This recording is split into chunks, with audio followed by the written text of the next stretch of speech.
Hi అండి అందరికీ welcome to our channel Mamata USA logs. ఈరోజు మన వీడియో ఏమంటే అందరూ అడుగుతున్న వీడియో, అంతేకాకుండా అందరూ ఎదురు చూస్తున్న వీడియో నుండి అదే అమెరికాలో ఎడ్యుకేషన్ ఎలా ఉంటుంది, అమెరికాలో స్కూల్స్ ఎలా ఉంటాయి, అంతేకాకుండా అమెరికాలో స్కూల్ ఫీజు ఎంత కట్టాలి, మనం బస్ ఫీజు ఎంత ఉంటుంది, అమెరికాలో స్కూల్ యూనిఫామ్ ఉంటుందా, ఉంటే ఎలాంటి యూనిఫామ్ ఉంటుంది, అంతేకాకుండా మనం స్కూల్కి జాయిన్ చేసిన తర్వాత ఏమేమి థింగ్స్ తీసి పంపించాలి, వాళ్ళకి ఎలాంటివి అడుగుతారు, ఇలాంటివన్నీ ఈ వీడియోలో ఉంటాయి. కాబట్టి ఈ వీడియోని ప్రతి ఒక్కరూ చూసి లైక్ చేయండి, షేర్ చేయండి, కామెంట్ చేయండి. అంతేకాకుండా ఈ వీడియోలోకి వెళ్ళిపోయే ముందు ఎవరైనా మన ఛానల్ని ఫస్ట్ టైం చూస్తున్నట్లయితే please like, share and subscribe చేసుకోండి. ఈ వీడియోకి ఖచ్చితంగా లైక్ చేయండి, ఎందుకంటే ఈ లైక్ చేయడం వల్ల చాలామంది వీడియో చూస్తారు, ఎవరికొవరికి ఉపయోగపడుతుంది అని చెప్పి, అదేవిధంగా అమెరికాలో ఎడ్యుకేషన్ ఇలా ఉంటుందా అని తెలుస్తుందని చెప్పి నేను చెప్తున్నాను. ఓకేనా? అమెరికా స్కూల్లో ఇది లేకపోతే జాయిన్ చేయించుకోరు. ఎందుకు? అమెరికా స్కూళ్ళన్నీ ఎలా నడుస్తున్నాయి, డబ్బు ఎక్కడి నుంచి వస్తుంది, అంతేకాకుండా అమెరికా స్కూల్లో ఎన్ని సబ్జెక్ట్స్ ఉంటాయి, ఎంతమంది టీచర్స్ ఉంటారా, ఈ విధంగా అన్నీ ఎక్స్ప్లెయిన్ చేస్తున్నాను ఈ వీడియో ద్వారా. అమెరికాలో స్కూళ్ళన్నీ మే 30న క్లోజ్ చేసేస్తారు, ఎందుకంటే సమ్మర్ హాలిడేస్ ఇస్తారు కాబట్టి. సమ్మర్ హాలిడేస్ వచ్చి మే నుంచి ఆగస్ట్ 10 వరకు సమ్మర్ హాలిడేస్ ఇస్తారు. వాళ్ళ స్కూల్ని బట్టి ఆగస్ట్ 10th పైన స్కూల్ ఓపెన్ అయిపోతాయి. 15, 18 అట్లా ఓపెన్ చేస్తారు, ఒక్కొక్క స్కూల్ ఒక్కొక్క డేట్ ప్రకారము. అలా స్కూల్ ఓపెన్ చేసే ఒక 10 days ముందే అమెరికాలో పిల్లల కోసమే ట్యాక్స్ ఫ్రీ అని చెప్పి ఆఫర్ వదులుతుందనమాట. ఎందుకంటే ఆ ఆఫర్లో మనం ఏ వస్తువు కొన్నా, పిల్లల కోసమే కాదు, మన పెద్దవాళ్ళు ఏదైనా కొనుక్కోండి, అప్పుడు అనేది ఎటువంటి ట్యాక్స్ ఉండదు. అంతేకాకుండా ఆ వస్తువు మీద ఆఫర్ అనేది ఎక్కువగా ఉంటుంది, కాబట్టి పిల్లల కోసమే వదులుతారు. చాలామంది ఆ టైంలో ఎక్కువ కొనుక్కుంటారు అనమాట అన్ని వస్తువులు. అంతేకాకుండా స్కూల్ ఓపెన్ అయ్యే 2 days ముందు మనకి స్కూల్ వాళ్ళు మెసేజ్ మెయిల్లో పెడతారు, ఎందుకంటే వాళ్ళకి తీసుకున్న స్టేషనరీ స్టఫ్ అంతా స్కూల్కి సబ్మిట్ చేయమని చెప్పి. కాబట్టి 2 days ముందే వెళ్ళి మనం వాళ్ళ స్కూల్కి సంబంధించిన పెన్సిల్స్, పెన్ను, ఎరేజరు, షార్ప్నరు ప్రతి ఒక్కటి ఒక పెద్ద లిస్ట్ ఇస్తారు. ఆ లిస్ట్ ప్రకారం మనం అన్నీ తీసుకొని స్కూల్ వాళ్ళకి ఏది చైర్ వాళ్ళు ఇచ్చింటారో ఆ చైర్లో వాళ్ళన్నీ పేర్చి పెట్టేసి, పెన్ను, ఎరేజరు, షార్ప్నరు ప్రతి ఒక్కటి ఒక పెద్ద లిస్ట్ ఇస్తారు. ఆ లిస్ట్ ప్రకారం మనం అన్నీ తీసుకొని స్కూల్ వాళ్ళకి. ఈ వీడియోని ప్లీజ్ స్కిప్ చేయకున్నట్లు పూర్తిగా చూడండి, ఎందుకంటే లాస్ట్లో చాలా ఇంపార్టెంట్ పాయింట్స్ ఉన్నాయన్నమాట. అందుకని ఓకేనా? అమెరికాలో స్కూల్ అన్నీ గవర్నమెంట్ స్కూల్ అనమాట. గవర్నమెంట్ స్కూల్ అంటే అమెరికా వాళ్ళు వాటిని పబ్లిక్ స్కూల్ అని పిలుస్తారు. పబ్లిక్ స్కూల్కి ఎటువంటి ఫీజు ఉండదు. అమెరికాలో పిల్లలు పబ్లిక్ స్కూల్కి వెళ్తున్నారంటే పేరెంట్స్ ఎటువంటి స్కూల్ ఫీజు అనేది కట్టరు, ఫ్రీగా ఉంటుంది ఎడ్యుకేషన్ అంతా ఇక్కడ. ఆ ఫీజు ఫ్రీ ఎలా తీసుకుంటుంది గవర్నమెంట్ అంటే అది లాస్ట్లో పాయింట్ ఉంది, అది చాలా ఇంపార్టెంట్, అది ఖచ్చితంగా మీరు వినండి.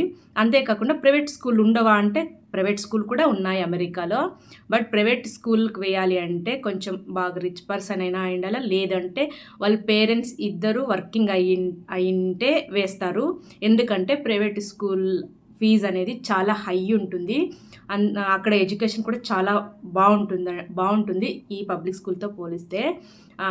మరీ కాకుండా చాలా స్ట్రిక్ట్గా ఉంటుందన్నమాట పిల్లలకి. ఈ విధంగా ఉంటుంది ఎడ్యుకేషను. సెకండ్ బస్ కూడా ఫ్రీనే. స్కూల్ బస్సు కూడా మనం ఎటువంటి ₹1 కూడా పే చేయాల్సిన అవసరం లేదు. టైం టు టైం వచ్చి పిల్లల్ని పిక్ చేసుకునేది, డ్రాప్ చేసుకునేది అంతా స్కూల్ వాళ్ళే మేనేజ్మెంట్ అంతా చూసుకుంటుంది. అదేవిధంగా స్కూల్కి యూనిఫామ్ ఉంటుందా? అమెరికాలో ఎటువంటి యూనిఫాము ఉండదు పిల్లలకి. వాళ్ళకి నచ్చిన బట్టలు వేసుకోపోవచ్చు. సమ్మర్ టైంలో సమ్మర్ క్లాత్ వేసుకోపోవచ్చు, వింటర్ టైంలో వింటర్ క్లాత్ వేసుకోపోవచ్చు. వాళ్ళకి ఎటువంటి రిస్ట్రిక్షన్స్ పెట్టారు, వాళ్ళకి నచ్చినట్టు వేసుకోపోవచ్చు బట్టలు. అంతేకాకుండా మన ఇండియాలో మధ్యాహ్న భోజనం అని ఫ్రీ ఎలా ఉంటుందో అమెరికాలో కూడా సేమ్ అలానే మధ్యాహ్న భోజనము, స్నాక్స్ ఫ్రీ అనేది స్కూల్ వాళ్ళే ఇస్తారు. కానీ ఇక్కడ ఏం పాయింట్ అంటే వాళ్ళ పేరెంట్స్ వర్కింగ్ అయ్యి హై శాలరీ వస్తూ ఉంటే వాళ్ళకి ఫుడ్ అనేది ఇవ్వరు. శాలరీని డిపెండ్ అయ్యి పిల్లలకి ఫ్రీ భోజనం అనేది ఉంటుందన్నమాట. భోజనం అండ్ స్నాక్స్ 2 ఇస్తారు. బట్ ఇక్కడవి ఇస్తారనమాట, బ్రెడ్, పిజ్జాలు, బర్గర్లు, నాన్ వెజ్ ఇలాంటివి ఇస్తారు, స్నాక్స్ కానీ లంచ్ కానీ. ఇదండి. అంతేకాకుండా ఇక్కడ అమెరికాలో పబ్లిక్ స్కూళ్ళు 3 రకాలుగా ఉంటాయన్నమాట. ఒకటి వచ్చేసి ఎలిమెంటరీ స్కూల్ అంటారు, 2 వచ్చేసి మిడిల్ స్కూల్ అంటారు, 3 వచ్చి హై స్కూల్ అని పిలుస్తారు. ఎలిమెంటరీ స్కూల్ అంటే కిండర్ గార్డెన్ నుంచి 5th గ్రేడ్ వరకు ఎలిమెంటరీ స్కూల్ అని పిలుస్తారు. ఆ ఎలిమెంటరీ స్కూల్ టైమింగ్ వచ్చేసి మార్నింగ్ 8:45 నుంచి ఈవినింగ్ 3:30 వరకు ఉంటుంది. రెండోది మిడిల్ స్కూల్ అన్నాను కదా, మిడిల్ స్కూల్లో వచ్చేసి 6th, 7th, 8th గ్రేడ్ ఈ 3 క్లాసుల వాళ్ళని మిడిల్ స్కూల్ అని పిలుస్తారు. వీళ్ళకి వచ్చేసి మార్నింగ్ 7:30 నుంచి ఈవినింగ్ 3 o'clock వరకు ఉంటుందన్నమాట స్కూలు. అంతేకాకుండా హై స్కూల్ అని పిలిచాను కదా, అది వచ్చేసి 9th, 10th, 11th, 12th ఈ 4 దానిని హై స్కూల్ అని పిలుస్తారు. మన ఇండియాలో 10th అయిపోయిన తర్వాత 11th, 12th ఇంటర్ అని పిలుస్తాం కదా, ఫస్ట్ ఇయర్ సెకండ్ ఇయర్ని. వీళ్ళు అలా పిలిచారు, హై స్కూలే అంటారు, స్కూల్కే జమ చేస్తారు 11, 12 అనమాట, హై స్కూల్ పిల్లలని పిలుస్తారు. వీళ్ళు వచ్చేసి మార్నింగ్ 7:30 నుంచి ఆఫ్టర్నూన్ వరకు అలా ఉంటుంది. ఇది 3 రకాలుగా ఉంటాయన్నమాట అమెరికాలో స్కూల్. అమెరికాలో ఈ ఎలిమెంటరీ మిడిల్ స్కూల్ వాళ్ళందరికీ వచ్చేసి subject math, English, social, science, arts, అదేవిధంగా మ్యూజిక్, హెల్త్ క్లాసెస్ ఈ విధంగా ఉంటాయి. స్పోర్ట్స్ ఉంటుంది, స్పోర్ట్స్ని వచ్చేసి పిఈ అని పిలుస్తారు వీళ్ళు, ఇక్కడ జిమ్ అని అంటారు. ఈ సబ్జెక్ట్స్ ఉంటాయన్నమాట. ఈ సబ్జెక్టుల గురించి చెప్పడానికి క్లాస్ టీచర్ ఉంటుంది, ఒకే క్లాస్ టీచర్ ఉంటుంది. ఆ ఒక క్లాస్ టీచర్కి ఇంకొక అసిస్టెంట్ టీచర్ ఉంటుంది. ఒక క్లాస్ టీచర్ మొత్తం ఈ సబ్జెక్ట్స్ అని చెప్తుంది. మ్యూజిక్కి, ఆర్ట్కి, జిమ్కి వేరే టీచర్స్ ఉంటారు. మిగతా క్లాస్ సబ్జెక్ట్కి మాత్రం ఒకే టీచర్ ఎక్స్ప్లెయిన్ చేస్తుంది అనమాట. మన ఇండియాలో అయితే ఒక్కొక్క సబ్జెక్ట్కి ఒక్కొక్క టీచర్ వస్తుంది కదా, ఇక్కడ అలా లేదు, క్లాస్ టీచరే అన్ని సబ్జెక్టులు ఎక్స్ప్లెయిన్ చేస్తుంది. ఇక్కడ చాలా వరకు పిల్లలు రాయడము అనేది ఎక్కువ ఉండదన్నమాట. ఎందుకంటే క్లాస్ రూమ్లో పిల్లలకి స్మార్ట్ బోర్డ్ అని ఉంటుంది, లేదంటే ప్రొజెక్ట్ ద్వారా పిల్లలకి సబ్జెక్ట్ అనేది ఎక్స్ప్లెయిన్ చేస్తారు. అంతేకాకుండా పిల్లలు ఏమైనా రాయాలన్నా, చదవాలన్నా, హోంవర్క్ రాసుకోపోవాలన్నా వీళ్ళకి ఎటువంటి బుక్స్ అనేది ఎక్కువ ఉండవు. ల్యాప్టాప్ ఇచ్చేస్తారు స్కూల్ వాళ్ళే. స్కూల్ సెకండ్ డే ప్రతి ఒక్క పిల్లవాళ్ళకి ఒక్కొక్క ల్యాప్టాప్ అనేది ఇచ్చేస్తారు ఇంటికి. స్కూల్ లాస్ట్ సమ్మర్ హాలిడేస్ అయిపోయినప్పుడు లాస్ట్ డే ఆ ల్యాప్టాప్ అనేది స్కూల్ వాళ్ళకి మనం ఇచ్చేయాలి. కాబట్టి వాళ్ళు అదే ల్యాప్టాప్లోనే వాళ్ళ చదువులన్నీ, మన ఇండియాలోగా చాలా చాలా బోల్డ్ అని బుక్స్ ఉండవు, 2 నోట్స్లు ఉంటాయి. ఎన్ని సబ్జెక్ట్స్ ఉంటే అన్ని సబ్జెక్ట్కి ఒక టెక్స్ట్ బుక్ ఉంటుంది. అది ఏమైనా వర్క్ ఉంటే ఇంటికి పంపిస్తారు, లేదంటే అన్ని వాళ్ళ దగ్గరే ఉంటాయన్నమాట. కాబట్టి వీళ్ళు ల్యాప్టాప్ ద్వారానే చదువులు అన్ని హోంవర్క్స్ ఇక్కడ అమెరికాలో. ఇది ఇంపార్టెంట్ పాయింట్లో ఇదొక పాయింట్. ఏమి అంటే అమెరికాలో స్కూల్కి జాయిన్ చేయాలన్నా, మనం కొత్తగా వేరే దేశాల నుంచి అమెరికాకు వచ్చి స్కూల్కి పిల్లలకి పంపించాలన్నా ఇది ఖచ్చితంగా ఉండాలి. ఇది లేకపోతే అమెరికాలో స్కూల్కి అలో చేయరు. ఏమి అంటే పిల్లలకి ఖచ్చితంగా వ్యాక్సినేషన్ వేయించుంటాం కదా, అలాంటి కార్డు అది ఉండాలి. అంతేకాకుండా పిల్లలు పుట్టినప్పుడు బర్త్ సర్టిఫికేట్ ఉంటుంది కదా, ఆ సర్టిఫికేట్, ఈ 2 సబ్మిట్ చేయాలి. సబ్మిట్ చేస్తే వాళ్ళు చూసి అందులో వ్యాక్సినేషన్స్ ఏవేవి వేసినారు, ఏవేవి వేయలేదు అని చెక్ చేస్తారు. అందులో ఏవైనా వ్యాక్సిన్స్ వేయలేదు అంటే అవి ఖచ్చితంగా వేయించుండాలి. లేదు మన సైడ్ కాకుండా ఇక్కడికి వచ్చిన తర్వాత ఇక్కడ వ్యాక్సినేషన్స్ ఏవైనా ఉంటే వాళ్ళు చెప్తారనమాట, ఈ వ్యాక్సిన్స్ వేయలేదు, ఇక్కడ మేము వేయాలి, ఇవి వేస్తేనే ఈ స్కూల్లోకి జాయిన్ చేయించుకుంటారు. ఈ పాయింట్ ఇంపార్టెంట్. వ్యాక్సినేషన్స్ నీట్గా కంప్లీట్ కాలేదు అంటే నాట్ అలౌడ్. కాబట్టి ఏమైనా వేయాలంటే వాళ్ళు మనకి పేరెంట్స్ని పిలిపించి పలానా వ్యాక్సిన్ వేయాలి అని చెప్పి వాళ్ళు వేపించిస్తారు మన పిల్లలకి వ్యాక్సిన్స్. కాబట్టి ఈ పాయింట్ చాలా ఇంపార్టెంట్. బర్త్ సర్టిఫికేట్, వ్యాక్సిన్ ఈ 2 ఉంటే చాలండి, స్కూల్ కంపల్సరీ జాయిన్ చేసుకుంటారు. అంతేకాకుండా మనం మిడిల్లో ఎప్పుడైనా వచ్చి, ఇప్పుడు మేము మిడిల్లో వచ్చామనుకోండి మన ఇండియా నుంచి ఇక్కడికి, అప్పుడు స్కూల్కి జాయిన్ చేయాలి, ఇయర్ మధ్యలో ఉన్నాము అంటే కంపల్సరీ జాయిన్ చేసుకుంటారు. మేము చేసుకోము, ఆల్రెడీ అర్ధం సంవత్సరం అయిపోయిందని చెప్పరాడ జాయిన్ చేయించుకుంటారు. అంతేకాకుండా ఇక్కడ పిల్లలకి చదువుతో పాటు మొదటగా నేర్పించేది ఎమర్జెన్సీ, ఏమైనా ఎమర్జెన్సీ అయితే ఎమర్జెన్సీకి ఎలా కాల్ చేయాలి. అంతేకాకుండా మనకి స్కూల్లో ఇంట్లో ఏమైనా ఫైర్ అలా జరిగితే ఎవరికి కాల్ చేయాలి, మనం ఎలా సేఫ్ అయ్యి బయటకు వెళ్ళాలి. అంతేకాకుండా తల్లిదండ్రుల ఫోన్ నంబరు, ఇంటి అడ్రస్సు ఇవి ఖచ్చితంగా నేర్పిస్తారు. అంతేకాకుండా ఏమైనా ఈ కానీ దొంగలు పడినప్పుడు కానీ మీరు మీ ఫ్యామిలీ ఎలా సేఫ్ అయ్యి ఇంట్లో నుంచి బయటకు పోవడం కానీ, స్కూల్లో ఏమైనా జరిగినా బయటకు పారిపోవడం ఎలా చేసుకోవాలని ఇవి ఖచ్చితంగా స్కూల్ స్టార్ట్ అయినప్పుడే నేర్పిస్తారండి. ఇప్పుడు మా అబ్బాయికి కూడా 3 days నుంచి 3 classes చెప్పారంట ఎలా సేఫ్ కావాలి అని చెప్పి. ఇది ఖచ్చితంగా నేర్పిస్తారు ఇక్కడ ఫస్ట్ స్కూల్లో. అంతేకాకుండా అమెరికాకి చాలా దేశాల నుంచి వస్తుంటాం కదా ఫ్యామిలీస్ చదువుకోవడానికి పిల్లల్ని. అట్లాంటప్పుడు స్కూల్‌కి జాయిన్ చేస్తే మన ఏ ఏ దేశాల వాళ్ళ భాష వాళ్ళకొస్తది. ఆల్మోస్ట్ అందరికి ఇంగ్లీష్ వచ్చే ఉంటది. కానీ వీళ్ళు స్కూల్‌లో వాళ్ళ ఇంగ్లీష్ స్లాంగ్ అనేది నేర్పిస్తారనమాట. ఈఎస్ఓ అంటారది. ఈఎస్ఓ ఇంగ్లీష్ క్లాసెస్ అనేది స్కూల్‌లోనే అన్ని పీరియడ్స్ అయిపోయిన తర్వాత ఈవినింగ్ ఒక 20 మినిట్స్ తీసుకొని ఆ పిల్లలకి ఎవరికి మనం బయట నుంచి వచ్చిన దేశం పిల్లలు ఉంటారో వాళ్ళకి ఈఎస్ఓ ఇంగ్లీష్ క్లాసెస్ అని చెప్పి 20 మినిట్స్ ఎక్స్ట్రా తీసుకొని వాళ్ళ ఇంగ్లీష్ స్లాంగ్ అనేది నేర్పిస్తారు ఇక్కడ. అమెరికాలో చదువుతో పాటు ఎక్స్ట్రా ఉండేది ఏమి అంటే స్పోర్ట్స్ కంపల్సరీ ఉండాలి. ప్రతి పిల్లోడు కానీ చదువుతో పాటు చదువుకుంటూ ఏదో ఒక స్పోర్ట్స్ వాళ్ళకి ఏది నచ్చితే అందులో ఖచ్చితంగా పార్టిసిపేట్ చేయాలి. ఎందుకంటే వీళ్ళ ఉద్దేశము ఇన్కేస్ పెద్ద అయిన తర్వాత చదువు లేకపోయినా కూడా స్పోర్ట్స్లో ఉంటే వాళ్ళకి నచ్చిన స్పోర్ట్స్లో రేపొద్దున దాంతో అయినా కూడా వాళ్ళు బతికేయాలి అని చెప్పి వాళ్ళ ఉద్దేశము.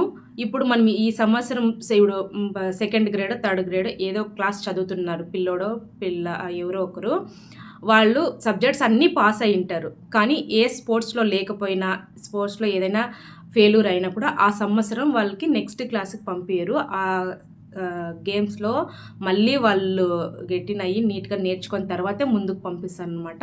అంత ఇంపార్టెన్స్ ఇస్తారు వీళ్ళు ఇక్కడ. ఎందుకంటే అదే చెప్పాను కదా, ఇది లేకపోతే అది అయినా ఏదో ఒకటి ఉండాలి లైఫ్కి అని చెప్పి. ఇన్ని ఫ్రీ ఉన్నా ఇంత జరిగినా మన ఇండియన్ పిల్లలు వీళ్ళు ఇద్దరిని కలిపితే ఎవరు బాగా చదువుతారంటే మన ఇండియన్సే బాగా చదువుతారండి. మ్యాథ్స్లో ఎస్పెషల్లీ ఫస్ట్ ఉంటారు. ఎందుకంటే ఇక్కడ పిల్లవాళ్ళకి మన ఇండియాలో లాగా చదవండి, ఇది చదవాలా, ఇది నువ్వు నేర్చుకోవాలి అని మనం ఖచ్చితంగా చెప్పి నేర్పించి నీట్గా ప్రతిదీ నేర్పిస్తాము. వీళ్ళు అట్లా ఉండదు. పిల్లలకి ఎక్కువ ఫోర్స్ చేయరు అనమాట. ఎక్కువ ఇబ్బంది పెట్టకూడదు. వాళ్ళ మైండ్కి ఎంత తగినంత చదువుకోగలరో అంతే స్టాప్ చేపిస్తారు. ఎక్కువ ఫోర్స్ చేయరు. ఇక్కడ ఎక్కువ వాళ్ళకి పిల్లలకి అనేది చాలా ఎక్కువ ఇంపార్టెంట్ ఇస్తారు. వాళ్ళు ఏది చేయగలరో అదే చేయొచ్చు. ఇంతే చదవాలనుకుంటే ఇంతే చదవచ్చు. ఎక్కువ ఫోర్స్ చేయకూడదు. అంతేకాకుండా స్కూల్లో ఏమైనా టీచర్స్ అట్లా ఏమన్నా చేస్తే పిల్లలు కంప్లైంట్ చేసే హక్కు అనేది ఉంది వాళ్ళకి. అంతేకాకుండా స్కూల్లో వాళ్ళు కూడా మీ పేరెంట్స్ ఏమైనా మీకు ఇబ్బంది పెడుతున్నారా, కొట్టడము తిట్టడం అట్లా ఏం జరిగినా కూడా పిల్లలకు కూడా కంప్లైంట్ చేసే అర్హత అనేది ఇక్కడ ఉంది. ఆ ఫ్రీడమ్ అంటారు కదా వీళ్ళు ఇక్కడ, ఆ ఫ్రీడమ్ వల్ల అట్లా. కాబట్టి మనం స్ట్రిక్ట్గా పెంచినా కూడా మన పిల్లలే ఇక్కడ ఎడ్యుకేషన్ పరంగా ముందుంటారండి. మ్యాథ్స్ ఏదైనా కానీ ఫస్ట్ చేస్తారు, ఫస్ట్ చెప్తారు.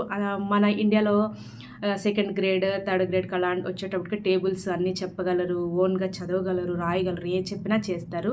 ఇక్కడ థర్డ్ గ్రేడ్కి వచ్చినా కూడా వాళ్ళకి ఎటువంటి టేబుల్స్ రావు, సబ్స్ట్రాక్షన్స్ లెక్కలు తీసేసే లెక్కలు రావు. ఇంకా అప్పుడు థర్డ్ గ్రేడ్కి వచ్చిన తర్వాత అప్పుడు వాళ్ళకి నేర్పిస్తారనమాట. అంతవరకు చిన్న చిన్నవే చెప్పిస్తుంటారు.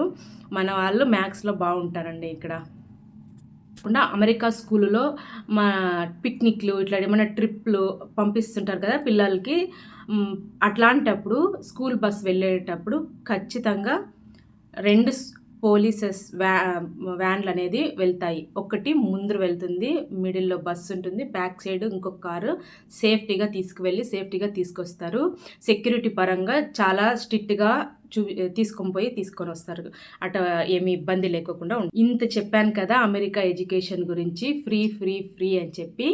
ఇన్ని ఫ్రీ ఇచ్చేటప్పుడు వాళ్ళకి గవర్నమెంట్ డబ్బులు ఎలా ప్రొవైడ్ చేస్తుంది, ఈ స్కూల్ కోసం ఎలా ఖర్చు పెడుతుంది, ఎక్కడి నుంచి డబ్బులు వస్తుంది, అన్నీ గవర్నమెంట్ స్కూల్లే ఉంటాయి, స్కూల్ బస్సులు నడుపుతాయి అంటే ఇదే ఇంపార్టెంట్ పాయింట్. అమెరికాలో ఖచ్చితంగా ప్రతి పర్సన్ ట్యాక్స్ అనేది పే చేయాలి. ఆ ట్యాక్స్ ఏ రూపంలో కానీ వాళ్ళకి శాలరీలు వస్తాయి కదా, శాలరీలో ఏ వర్క్ చేసినా వాళ్ళకి ఖచ్చితంగా ఇన్కమ్ ట్యాక్స్ అనేది కట్ చేస్తారు. ఆ ట్యాక్స్ల వల్లనే ఇక్కడ ఈ గవర్నమెంట్ స్కూల్ బస్సెస్ వగేరా వేరే అన్నీ నడుస్తాయన్నమాట. కంట్రీ ట్యాక్స్ అని, అంతేకాకుండా స్టేట్ ట్యాక్స్ అని, సిటీ ట్యాక్స్ అని, ఇట్లా ఇన్ని రూపాల్లో ట్యాక్స్ కట్ చేసుకుంటారు. దాని ద్వారానే పిల్లలు ఎడ్యుకేషన్ పెడతారనమాట. కాబట్టి ఏమీ మనకు బాధ ఉండదు. మన ట్యాక్స్ కట్ అయినా కూడా అది పిల్లల చదువుల కోసం వెళ్తుందని హ్యాపీ. కంపల్సరీ ట్యాక్స్ కట్టాలి. కట్టకపోతే అలాగా ఎగ్గొట్టడే లేదు, కంపల్సరీ ట్యాక్స్ కట్టాల్సిందే. ఇదండి ఇవాల్టి వీడియో. అమెరికా ఎడ్యుకేషన్ ఎలా ఉంటుంది, ఏవి ఫ్రీ, ఎందుకు ఫ్రీ, ఏముంటే స్కూల్లోకి జాయిన్ చేసుకుంటారు అని అన్నీ ఎక్స్ప్లెయిన్ చేశాను. నాకు తెలిసినవన్నీ మీకు చెప్పడానికి ట్రై చెప్పా. ఏమైనా మిస్టేక్స్ ఉంటే ఎక్స్క్యూజ్ చేయండి, సారీ. ఓకే, ఇది ఇవాల్టి video. Okay, thank you, bye bye అందరికీ. ఇలానే సపోర్ట్ చేస్తుండండి. మరికొన్ని వీడియోలు మీ ముందుకు తీసుకొస్తా.